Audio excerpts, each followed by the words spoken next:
guys, welcome back to my vlog. For today's video guys, atong atuon ang isa sa pinakasikat nga beach diri sa among lugar.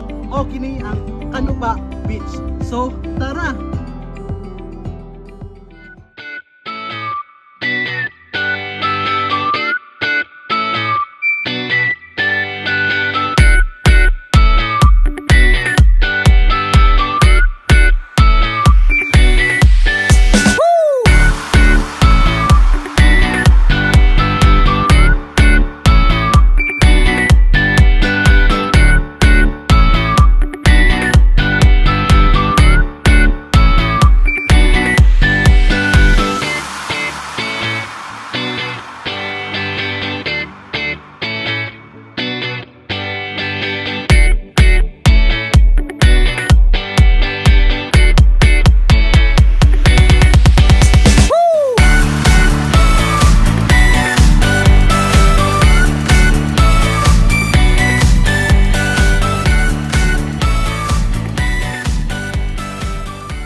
Hello guys, we're just landed here in Canuba Beach guys.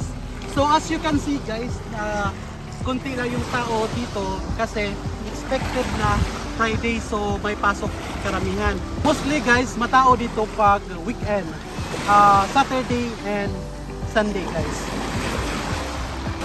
Ang Bohol guys ay famous sa sa white sand. But unfortunately guys, yung lugar namin is Tigos guys. Tingnan mo. Bato-bato sa amin guys, pero maganda pa din guys, maganda to sa paa guys, maganda to pang masahe guys, maganda to guys sa pamasahe sa paa mo nyo, kamay, ganun na guys. And dito guys, good thing lang dito guys, maganda pa rin yung tubig guys, sobrang linaw guys. Guys, if you're planning to visit guys diri sa among lugar, which is Hagna guys, please include this beach guys in your bucket list dahil worth it talaga yung pagpunta dito guys. Hindi kayo ma-disappoint dito guys. Canuba Beach guys is a public beach. So ibig sabihin yan guys is no entrance fee guys. Walang bayad ang pagpunta mo dito guys. Except guys kung mag-rent kayo ng cottage, rent cost only 200 pesos guys. Pero worth it talaga kung dito guys. And also guys, Canuba Beach guys is perfect for family gathering guys, especially birthdays na gusto niyo mag-unwind, gusto niyo mag-beach guys. So visit our place guys, Canuba Beach. Go guys.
That's all for today guys. Don't forget to like, share, and subscribe to my YouTube channel for more videos like this. See you in my next vlog. Bye!